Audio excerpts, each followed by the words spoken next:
This video provides a review of the contribution process available on the Freepople website.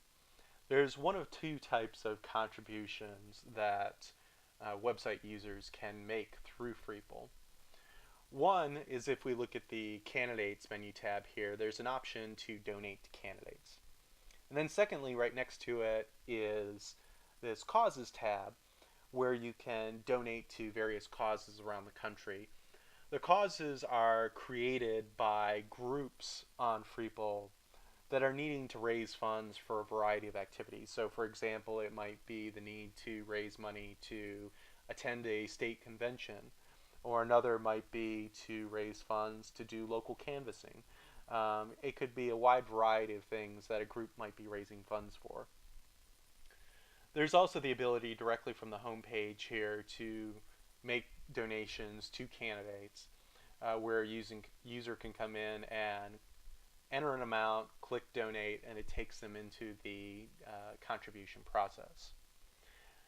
Now, some people who have looked at our processes in Freepople, an initial reaction might be, well, what's the value that Freepople provides that's different from what I already do today? So, for example, a candidate may look at the Freepople website and say, well, I already accept donations on my website, so why would I also want to accept donations through Freepople?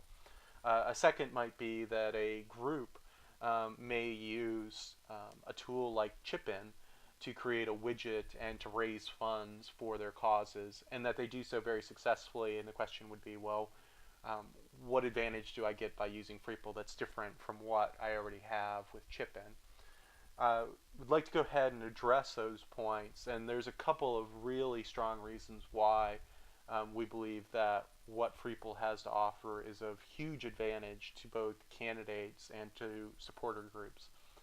Let's first start walking into the donation process, and then we'll discuss it further.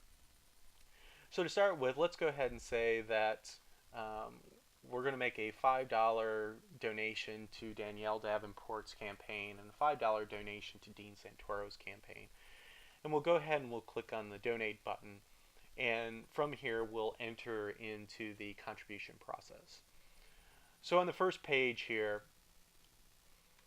we have a variety of billing information that we need to provide.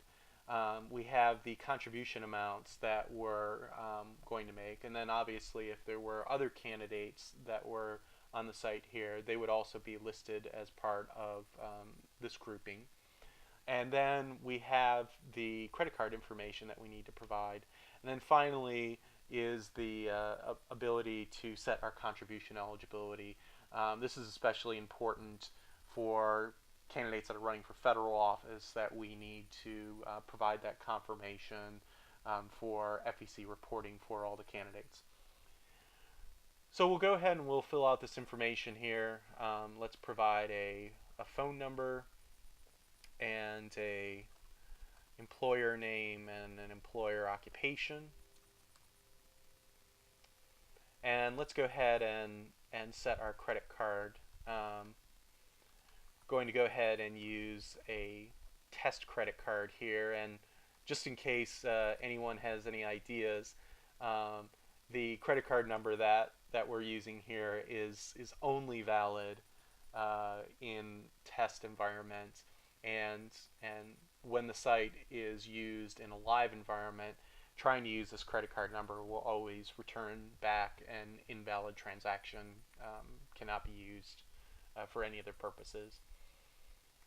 So now let's go ahead and talk a little bit about the reasons why there are these two major advantages for what Freepople has to offer in comparison to some of the other capabilities available.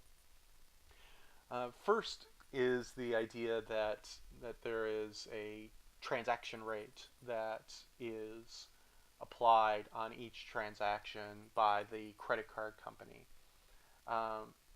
We have obtained the lowest credit card transaction rate out of any political community site that is on the internet and provides services to all different types of candidates. And so whether you're a Republican, an Independent, a Democrat, a Libertarian, you can come on the site, you can use it, and you're going to receive a rate that's better than any other political active community on the internet.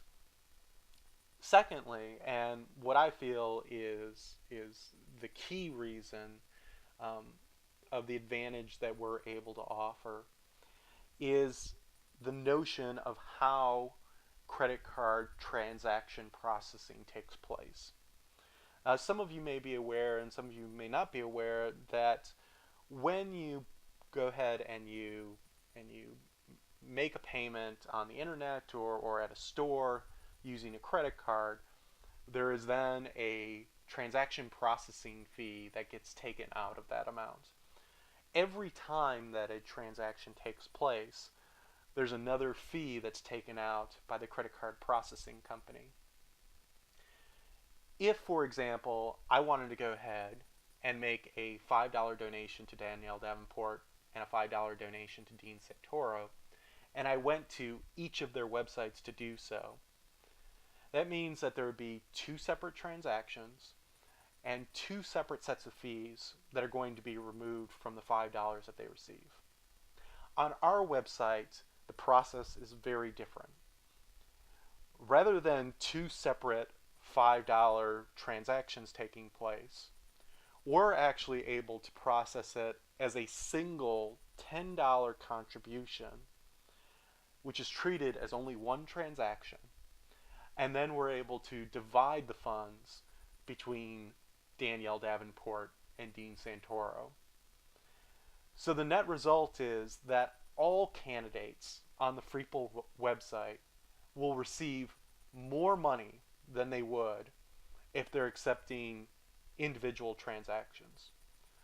We're cutting down the amount of money that's given to the credit card processing companies and keeping more of it for the candidates. The same is going to be true with groups that are looking to promote their activities that they're raising funds for. It'll be a complete list here where individuals who come on the Freepool website can decide which groups and which activities that they'd like to donate funds to. And then ultimately, because it's only one transaction and only one fee that gets paid to the credit card processing company, more money is going to be passed along to the groups.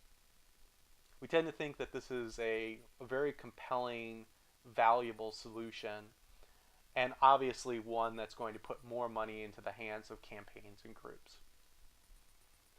So let's go ahead and finish up this transaction process here. We'll go ahead and we'll click on the Review Contribution button at the bottom.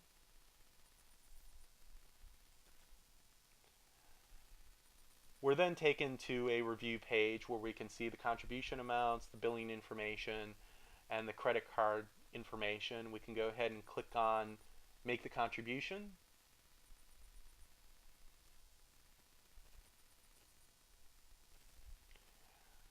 We then reach the thank you page, and at this point we have a test transaction number that can be referenced for this particular payment.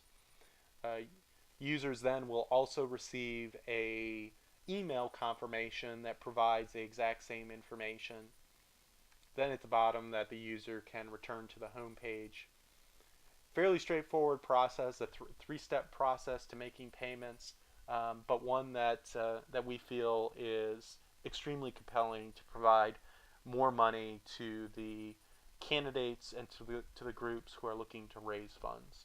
If you have any additional questions about the contribution processes on Freepool, certainly feel free to contact us and we'll provide more information. Thanks.